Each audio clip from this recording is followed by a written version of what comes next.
Starting all the way back to the original Resident Evil 2 game in 1998, Claire Redfield has become a fan favorite of the survival horror series. Her character would go on to co-lead Code Veronica, as well as be the main character in Revelations 2 alongside Barry's daughter, Moira. With all that being said, let's take a look at the evolution of Claire Redfield.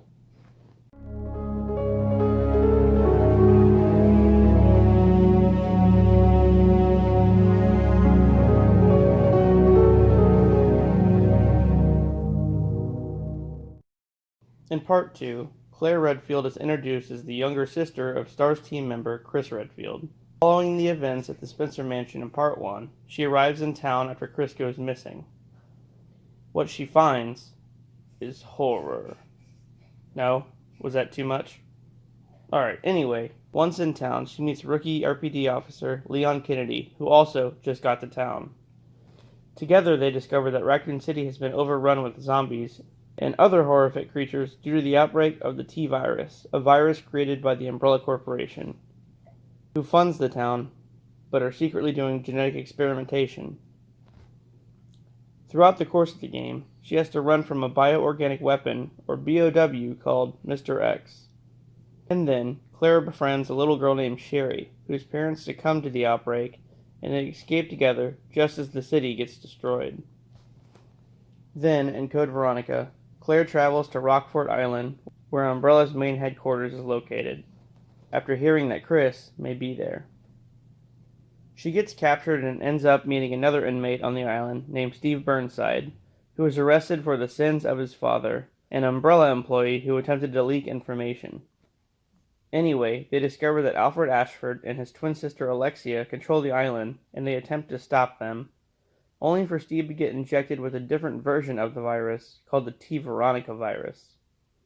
Claire's forced to put him down, and then reunites with Chris as they head to another Umbrella base in Antarctica. This is where they meet Nosferatu, an experiment that was once the twins' father, Alexander. After that, they find out that Alexia has actually been in cryostasis the whole time, and that Alfred has been dressing as her. Okay. Anyway, Alexia comes out of cryostasis as the next BOW Claire has to face. After that, her and Chris escape just as the facility gets destroyed. A long while after that, Claire begins working for a charity organization called TerraSave and goes to the airport in Harvardville to pick up a fellow member and her niece, Ronnie. Once there, another outbreak occurs, similar to the one in Raccoon City, and the airport is quickly overrun. With the help of Leon, who now works for the president, Claire and some others escape, only to find out that another corporation, called Will Pharma, caused the outbreak after getting their hands on the T-Virus. Claire travels to their facility alongside a scientist named Downing, only to learn that the outbreak was caused by another scientist named Curtis Miller, who lost his parents in the Raccoon City outbreak and plans on exposing Umbrella. Also that Downey plans to sell the virus on the black market. After Miller injects himself with the G-Virus, yet another creation from Umbrella, he turns into a BOW and gets defeated, just as the facility, of course, gets destroyed. After this, Claire resumes her role with TerraSave. 1 year later, Claire goes with TerraSave to a country called Panamstan, where a war has broken out with the use of BOWs. After witnessing what she believes to be zombies in a picture drawn by a young boy there, Claire heads to the White House and tells Leon what she saw. A special ops team called the Mad Dogs were attacked by alleged BOWs in Panamstan, and Claire goes to one of their houses to investigate what happened. She discovers that the Mad Dogs attempted to rescue an injured soldier in the area that was being used as a testing ground for a new virus, under the supervision of Defense Secretary Wilson, unbeknownst to the president. Claire attempts to confront Wilson, but gets captured and taken to an underground facility.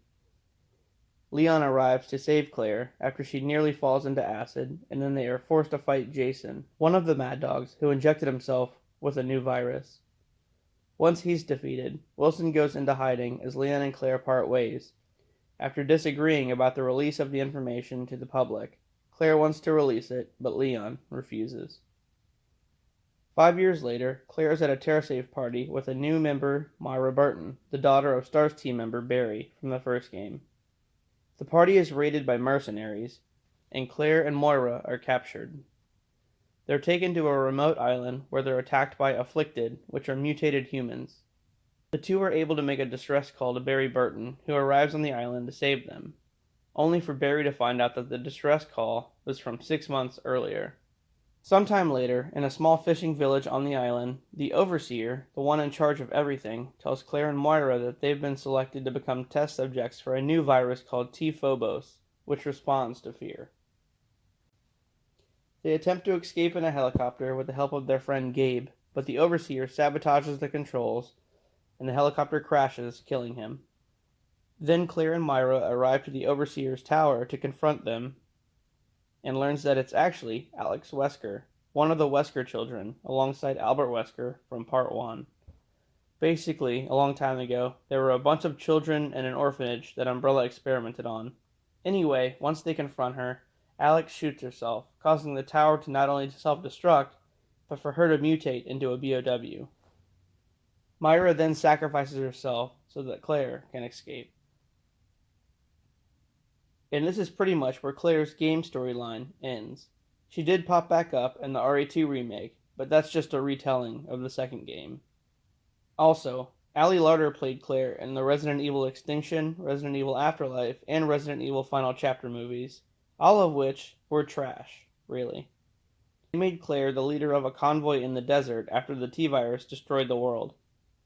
Also, yes, Chris is her brother, but the story is nothing like the game. She helps the main character Alice defeat Wesker, the CEO of Umbrella, only to disappear and reappear 2 films later as the leader of yet another survivor group. Stupid. Then, more recently, Kaya Scodelario played Claire in Welcome to Raccoon City, the newest film that more closely resembles the games. In this one, her story is straight out of RE2, and she even looks the part. Well, minus her hair not being pulled back.